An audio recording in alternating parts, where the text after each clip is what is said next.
A perfect storm, for those of you who haven't heard the phrase, is an unusual combination of events that produce an unusually bad or powerful result.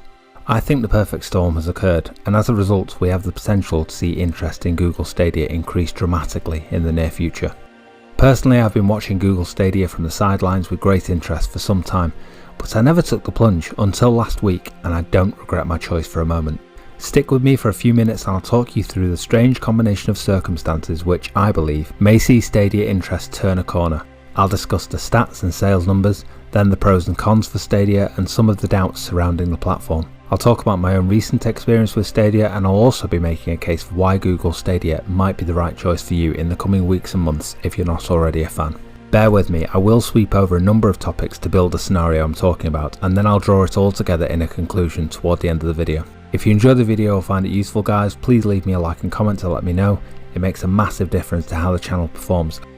Okay, so first we'll cover the cons. The reason that, in my opinion and according to the general stats, Stadia kind of flopped on launch. It has seen a very slow uptake in the community overall. Up until quite recently, the Google Stadia app had only around 600,000 downloads. Now that sounds like a lot, but if you compare it to over 100 million sales with the PS4, over 50 million Xbox One sales, and over 70 million Nintendo Switch sales, this is a drop in the ocean. If you combine those numbers, and that's not even taking PC gaming into account, you're looking at around 0.25% of gamers investing their interest in the platform. Considering the fact there is an incredibly low barrier to entry for Google Stadia, there is no initial hardware cost and you can try it on phones, tablets, laptops, PC or on Chromecast. You could in theory sign up for a free Stadia Pro account for the first month and get access to a bunch of games just to test it out, but hardly anyone has done so. Now a lot of this, from a gamer's point of view, comes down to the game availability. For a while now, since launch, the options for games to play on Stadia has been pretty limited. Destiny 2 was an early option and one with a huge potential base of players, and free to play for a while there too. But the issue with that was kind of chicken and the egg. The game was available, but enjoying Destiny 2 is largely reliant on having a community there to play with, and the community, as we've seen from the numbers mentioned earlier, simply wasn't there. So it's difficult, you need the players to invest in order to make this work. People need a reason to change their habits. Why change platform when you don't need to? If there is nothing different or special on offer, then why bother? Now, according to a number of articles I've read, there are two main issues talked about when it came to gaming publishers and their hesitation to jump in with Google. The first is incentive. If you read between the lines, Google just wasn't offering the financial incentive to make developers start working to put their games out on yet another platform. Obviously it takes time to optimise for each platform they decide to publish on, and Stadia simply didn't have the player base to justify it for them. On top of that, it appears that Google weren't willing to buy their way into the market either. And this hints at the other issue, faith. If Google weren't spending enough to buy into, let's face it, one of the most competitive marketplaces in the world, then that shows a lack of faith on their part. I'm pretty old now, and I was working in the digital marketing industry back before Google had a stranglehold on search marketing, and I can tell you from experience, buying their way into the market was not a problem back then. So now, with infinitely more resources available to them, what gives? Testing the waters and dipping your toe in the water for a massive multi-billion-dollar company doesn't exactly inspire confidence. It would be like a salesman timidly walking into a room at a party and quietly announcing that they've got a great offer for everyone. Who's going to listen, even if the offer was amazing? Unfortunately, this lack of faith is contagious. Publishers felt it, so didn't immediately jump in, and therefore gamers felt it too, perhaps just instinctively, hesitating to take up the offer which on paper should have been a no-brainer. So that's the history lesson. Where are we at now? What's this perfect storm I mentioned earlier? I believe there are a few catalysts here for a big change in people's mindset. Let me walk you through it. First off, Cyberpunk happened. A game people have waited 12 years to release, and when it first came out performed pretty poorly on both PS4 and on Xbox One. I don't mean from a bugs point of view. These days that's an issue with most games, and inevitably they, in most cases, get fixed at some point. I don't want to get into the debate of whether that's right or wrong here. For now, let's just accept that it seems to be the way the industry is right now, in a lot of cases. No, I mean from a frame rate and graphical quality point of view. On my base PS4, the graphics were okay. Some people seemed happy to accept them based on the fact the PS4 is an old machine now, but honestly, in places during my testing, and going back to a comment I made during the video, it looked like my character had really bad eyesight. Textures popping in late, jumping in and out of 1080p depending on what was happening. On top of that, the frame rate was barely handling a 30 FPS, and during high action moments this would drop frames pretty frequently. I did some testing myself and the video went nuts. The comment section broke out in people fighting each other over the game quality, shouting at me and the rest of the world for even considering this performance to be okay. And when I say okay, I don't mean good.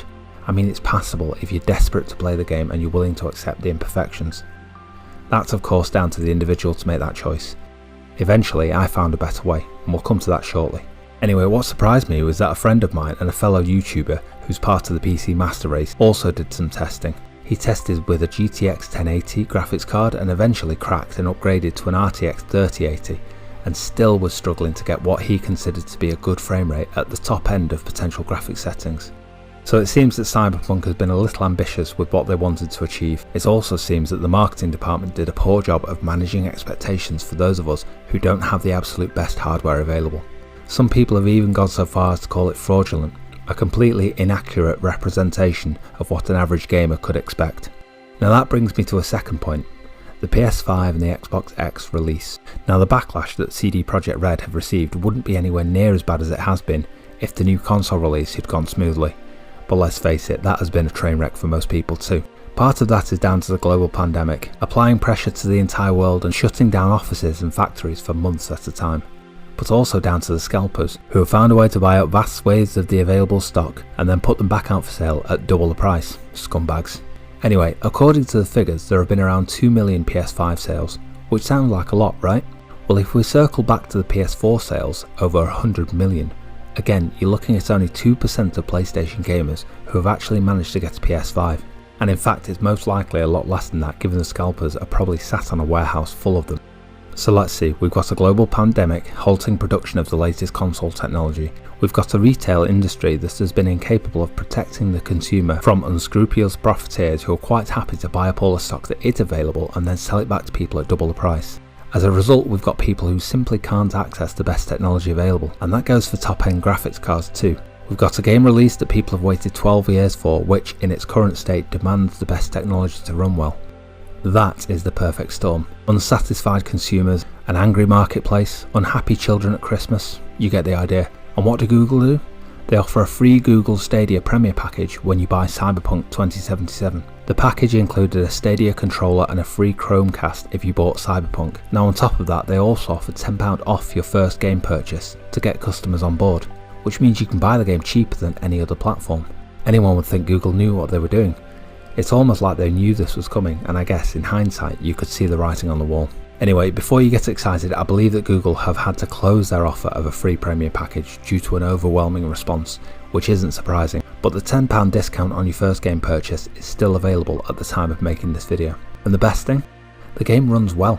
I did a video comparing the PS4 Cyberpunk performance versus Stadia. Stadia won by a pretty big margin for me, and I didn't even have a Chromecast at the time of making that video. I was running it through an old laptop hooked up to my TV at 1080p using my PS4 controller, and it still beat the pants off the PS4 performance. The frame rate was better, the graphical quality was better, and there were far fewer dropped frames. Given that I've been unable to get hold of a PS5 myself, this was a no-brainer. I've since received my free Chromecast and controller, and it runs even better than it did before. According to my stats and bandwidth, I qualify for running up to 4K if I can find a way to upgrade my TV, which I'm seriously considering at the moment. I can play the game anywhere, I can connect the controller to my phone and go and play it in bed if I want to. Google Stadia app downloads have since broken over the 1 million mark. I believe that this is a turning point. For people like me who don't have the resources available for a top-end PC, haven't been able to secure a PS5 or an Xbox X, this is a fantastic answer to what seems to be a global problem. I don't have to wait for hours downloading a game, or a massive patch to fix previous issues. I literally switch it on, pick a game, and I'm playing within 5 minutes. With such an overwhelming response to this recent situation, Google must have more faith now, which means they're more likely to win game publishers over, which means their library of games will expand. According to what I've read, Stadia is set to get around 400 new games in 2021. Personally, my own recent experience of Stadia has been brilliant. Easy setup, improved gaming performance overnight, no downloading games or waiting. Even if you missed out on the free Premier package, the cost to buy it is a drop in the ocean in comparison to a new console or worse yet, a new PC. The Pro monthly subscription is optional. I can still play at 1080 without that if I want to, so you can cancel your membership whenever you want if the free games on offer don't keep you engaged. I've loved Stadia so far, and if they continue to increase their library and player base over time, then I think it's quickly going to become my platform of choice. I hope you found this useful. Let me know your thoughts in the comments. Leave me a like if you don't mind, sub if you're new, and I'll wrap it up there. Thank you for watching, take care, stay safe, bye bye now.